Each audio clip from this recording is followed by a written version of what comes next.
you did, Black Shalom L'Chaim, purified drinking water. They got it, it's out there. Shouts out to the Soil Tribe. Don't claim land in our name, and no land in our name. Not in our name. Support Israel and support Palestine. What you think about that? Shalom L'Chaim, purified drinking water. They got it, it's up there.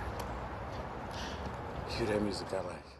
We'll build that house up big and tall. We'll break the bank to build the wall. We'll rob it, Peter to pay Paul. As long as last they come divide.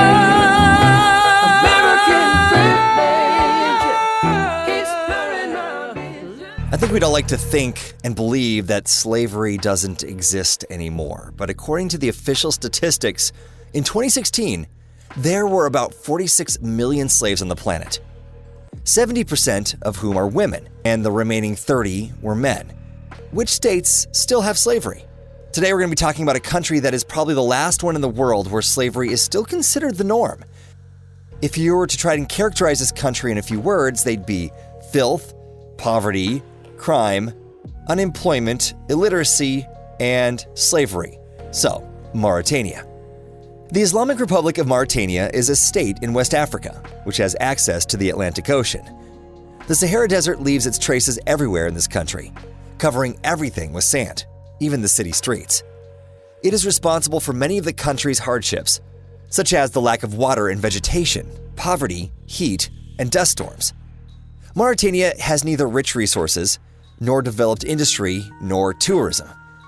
The country's deposits of iron and copper ores are mined by foreign companies and don't actually belong to the local authorities. The country's manufacturing base is the most underdeveloped in Africa. Mauritania is one of the most economically underdeveloped countries in the world. The country is in 131st place in terms of GDP per capita. 40% of the population lives below the poverty line. The unemployment rate in the country is 30%. The average life expectancy is 60 years. 40% of men and 60% of women are illiterate. This country is one of the 10 least visited countries in the world.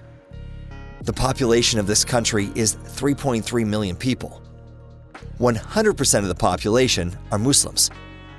50% of the working population is employed in agriculture, 10% in industry, and 40% in the service sector. Mauritania is the last state in the world where slave owners don't get persecuted. Despite the official abolition of slavery, first in 1980, Mauritania was the last country in the world where it was still allowed. And then in 2007, de facto, about 20% of the population of Mauritania are slaves. There are no reliable statistics on how many slaves there are in Mauritania, because the country's government doesn't take them into account during the census, and denies the very fact of their existence. However, according to human rights activists, up to 740,000 of the country's residents actually remain in slavery to this day. Thus, Mauritania is the largest stronghold of traditional slavery on the planet. Most of the slaves are black people owned by the ruling class of Berbers. Slaves don't have any personal, economic, or political rights. Both men and women are enslaved, and the children born into slavery become the property of the slave owners. The Mauritanian government denies the existence of slaves, and although it is illegal to own slaves, forced labor isn't prohibited in the country. Slaves do all the dirtiest and hardest work. Typical tasks the slaves get are working in the fields, caring for livestock, and serving in the house. Slavery in Mauritania arose as a result of some historical events. Arabic-speaking Moors raided African villages for centuries, which resulted in a rigid caste system that still exists today. The dark-skinned slaves still serve their fair-skinned masters, Arabs. The descendants of the black population enslaved many generations ago make up the Haritan caste. Slavery is hereditary, which means that the children of slaves belong to the masters of their parents, and even de jure freed slaves virtually continue to live as slaves, unable to manage the money they earn. The owners of the enslaved Mauritanians treat them like property. They don't pay them for their labor, they often beat them, and they can give them or rent them out. In Mauritania, a slave can be sold. Slaves are sold only on the domestic market. The cost per person is about $100. Given that most of the population lives on less than $2 a day, that's a lot of money. Slaves don't live long, but work for wear and tear throughout their short lives.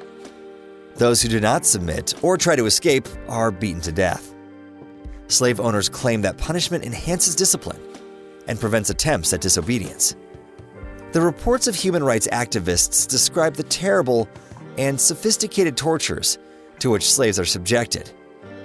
For example, filling the insides of a person with insects, inserting a red-hot stake into their anus, breaking their joints, etc. Haritans are brought up in such a way that they perceive working for their masters as their religious duty. Slave owners teach them from early childhood that it is only through obedience and devoted service that they would get to go to heaven after death. The dark skin of the Haritans is considered unclean, therefore they are forbidden to touch the Quran and visit mosques. In Mauritania, the saying, "Paradise is at the feet of your master," is very common.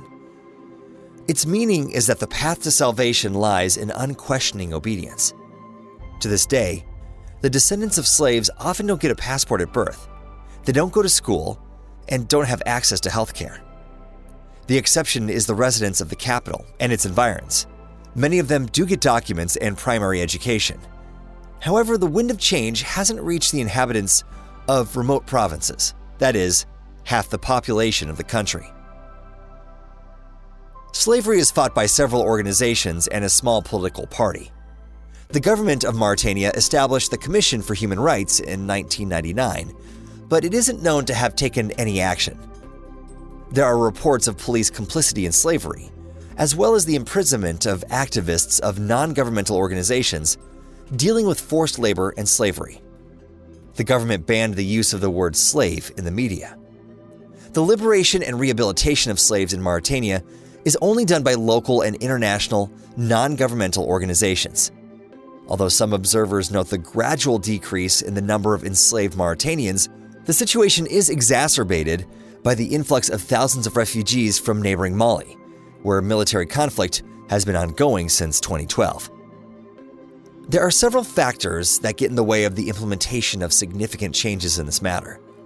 They are the lack of alternative options to earn a living and lack of protection, high levels of illiteracy, limited access to information, as well as separation of family members and the use of methods of control by the slave owners, including influence through religion. It has all led to a deep-rooted acceptance of the victim's inherited status as slaves. In 2007, slavery in Mauritania was criminalized, and in 2015, the authorities toughened the punishment for it from 10 to 20 years in prison. Moreover, special courts were created to try the cases of slave owners, while the victims were offered free legal assistance. However, according to media reports, the perpetrators have been punished only 3 times in recent years. In 2011, the slave owner was sentenced to 6 months in prison, and 2 more were sentenced to 5 years in 2016, but 4 of those years were suspended. The Mauritanian authorities took the first steps towards the comprehensive fight against slavery in 2003, when the government turned to the World Bank and independent experts to create an action plan after the presidential elections. Although the military coup in 2005 slowed down the plan's implementation, some parts were still successfully carried out. For example, a campaign to inform Mauritanians about the abolition of slavery. The country is also fighting corruption at the same time, as well as trying to stimulate economic development. Improving the economy would help free many citizens from slavery. De facto slavery in Mauritania is still a slow and invisible process that leads to the social death of many thousands of men, women, and children.